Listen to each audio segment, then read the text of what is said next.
semua kegiatan itu yang kamu rasain, manfaat yang kamu terima itu apa? Atau mungkin ada yang masyarakat yang kalian pernah pasien ya, karena ini terjun langsung ke masyarakat kan ya, ada yang merasakan manfaatnya dari kalian itu seperti apa?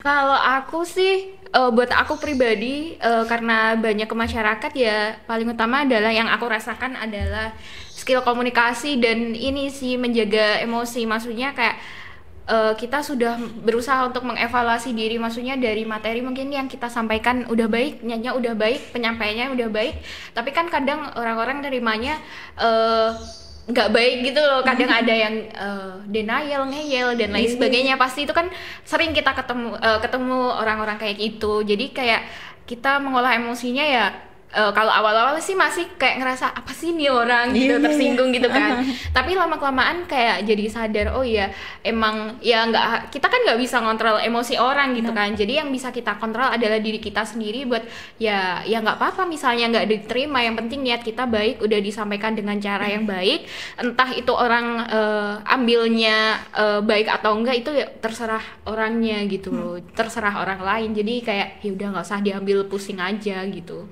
Oh iya, Lebih legowo. Tapi ada nggak apresiasi dari masyarakat gitu? Ada sih, kebetulan ini sih yang bikin terharu adalah salah satu pasien psikiatri juga.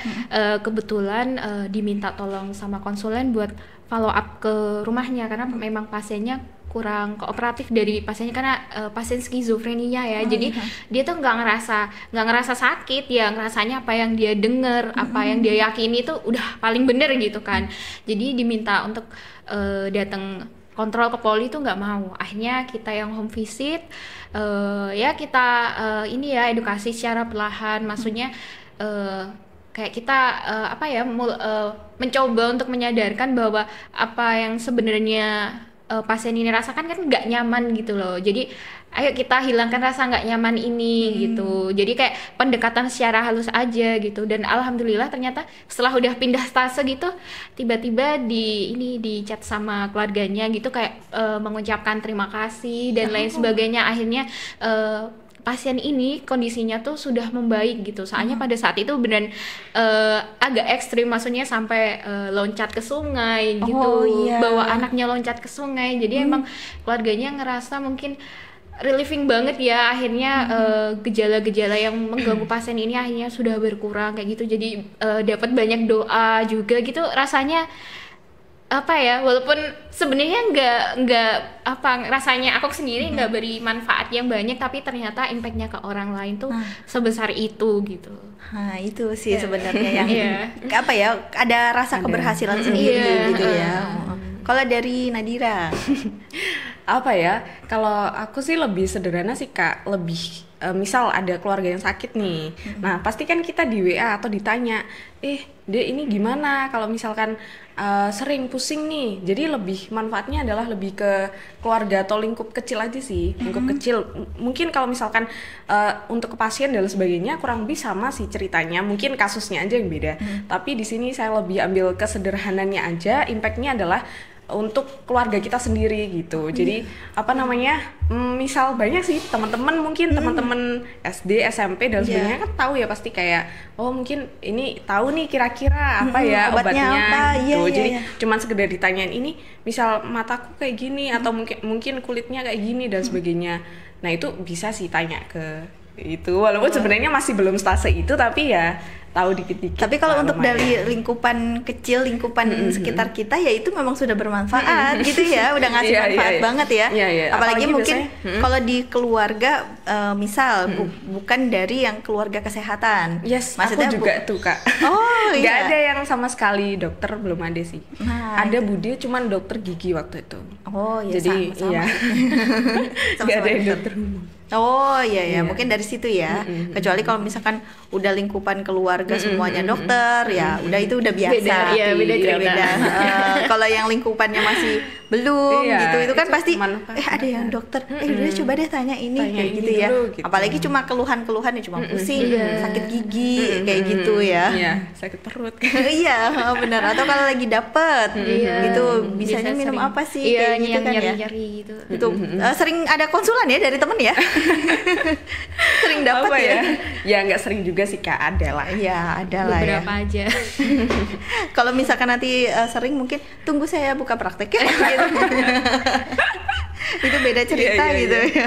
Oke, kedepannya nih kira-kira yang kalian ingin kembangkan lagi gitu ya, entah itu mungkin potensi kalian yang sudah kalian dapatkan dari terjun ke masyarakat itu seperti apa, terus atau kamu nextnya kalian itu mau jadi dokter cuma hanya sekedar dokter aja, atau dokter yang banyak sekali aktif, yang produktif gitu ya, kayak dokter Alia, dokter Utomo. Itu panutan sih. Kayak gak ada capeknya ya beliau. Iya, keren. Istirahatnya nanti katanya, kalau udah di surga. Ya Allah, Masya Allah. Nah itu, jadi kitanya yang benar-benar harus niru banget gitu ya, karena ya udah dokter Alia yang kegiatannya kayak gitu aja masih semangat, masa sih kita yang cuma gini aja nggak semangat gitu ya. Beliaunya udah sukses kemana-mana, masa kita yang gini-gini kayak gitu. Nah gimana nih kalian nih? Kalau aku sih, dari aku sendiri dari dulu emang kayak pengennya lanjut ke spesialis dulu sih Kak, jadi lebih ke wanita karir kali. Iya. Tapi nggak tahu nantinya gimana, tergantung sama rezeki ya. Iya, dan pendampingnya nanti gimana? Oh iya, benar-benar. Iya. Kali-kali jadi ibu persit, bayangkari gitu kan ya. Terus akhirnya jadi kamu nggak usah kerja gitu kan ya. Biar abang aja. Iya. Iya tenang abang, selagi ada uang gitu. Jangan-jangan udah ada calon lagi ya? Belum. Oh belum. Ah iya, jangan-jangan. Waduh, belum juga ini. Mau nyariin kakaknya. Aduh. Ya kembali lagi. Kalau aku sih karena kebetulan aku tinggalnya di desa ya, jadi kayak mungkin fasilitas kesehatan tuh belum semudah itu buat dijangkau. Jadi kalau aku mindsetnya ya balik dulu ke daerah asalnya. Memberikan manfaat apa sih yang bisa aku berikan dari aku belajar di kedokteran ini dulu. Pasti kedepannya pengennya juga sekolah lagi ya, kalau misalnya ada kesempatan dan juga rezeki, siapa sih yang nggak mau sekolah lagi kan. Tapi aku bukan yang apa ya, maksa diri harus sekolah lagi, misal dengan target misal lulus udah sumpah nih berapa tahun kemudian aku udah harus sekolah lagi, PPDS dan lain sebagainya. Aku belum ada sih kalau misal target seketat itu, belum ada. Cuma ya karena sebagai perempuan kan kalau aku pribadi mikirnya kan nggak wajib cari nafkah gitu loh. Jadi memang kalau misalnya ini kedepannya nanti pengennya pekerjaan ini aku jadikan buat apa ya, amal buat baik aja, bukan yang buat pure buat nyari rezeki gitu. Kalau buat aku sih bukan pure untuk mencari nafkah gitu ya, karena kan udah ada bagian sendiri ya, bener. Suami. Iya bener, ngurus anak aja pengennya. Oh pengennya gitu. Iya, maksudnya kayak dokternya bukan yang bukan yang terikat gitu ya, mungkin bisa buka praktek sendiri di rumah gitu kan, bener-bener bisa kerja gitu di rumah gitu ya. Karena kan memang ada dokter-dokter yang mungkin yang PNS gitu kan, itu kan terikat ya kan dengan kontrak-kontrak lainnya gitu. Jadi pengennya yang di rumah aja gitu ya. Tapi wallahu alam sih dikasihnya aja. Iya. Mungkin ya sahabat Alia ada calon-calon yang mau jadi ibu rumah tangga gitu ya, mau fokusnya di rumah gitu. Kadang kan ada ya cowok-cowok yang mungkin enggak deh, aku pengen cari istrinya itu benar-benar di rumah, benar-benar ngurus anak gitu. Nggak peduli dengan titelnya gitu. Kadang kan ada yang kayak gitu ya. Ya sama, pengalaman teman-teman juga banyak, dia udah kuliahnya S1 gitu kan, jurusan A, B, C gitu, dapat suaminya nggak usah kerja gitu. Bener. Nah, kalau ini mau jadi wanita karir, yang ini pengen fokusnya di rumah. Tapi buka praktek juga di rumah. Iya, maksudnya jadi wanita karir tapi bukan yang benar-benar saklek gitu loh. Iya, sama. Jadi masih banyak bukan yang terlalu sibuk. Iya. Gitu, bisa. Masih fleksibel. Fleksibel. Oke deh. Tapi jadi ibu rumah tangga sebenarnya nggak masalah kan. Pendidikan pertama bagi anak kan emang ibu ya. Jadi benar. Jadi ibu harus utama ya. Jadi harus pintar juga ibunya, gimana mau ngajarin anak kalau ibunya nggak pintar kan. Iya benar. Jadi mau S1, S2, S3 meskipun kita katanya kembali ke dapur ya emang udah kodratnya. Iya betul. Tapi kan kita gimana cara ngedidik anaknya. Udah kayak siap ini kayaknya ya. Masya Allah. Parentingnya udah full. Oh iya, tinggal prakteknya ya. Nggak tahu prakteknya, lihat anak tantrum kayaknya udah bingung duluan gitu. Jangan-jangan udah sempat bikin video hello Hello Kids. Iya, kayak kamu ya. Enggak, kamu yang ngajak Enggak. ya.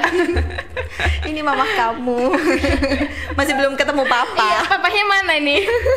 Enggak jemput-jemput. Oke deh, makasih ya. Iya, Seru iya. banget obrolan kita di pagi hari ini. Semoga bermanfaat, semoga Amin. sukses. Amin ya Allah. Semoga doa juga kembali ke kakak. Iya, amin. Terima kasih. Assalamualaikum. Waalaikumsalam warahmatullahi wabarakatuh.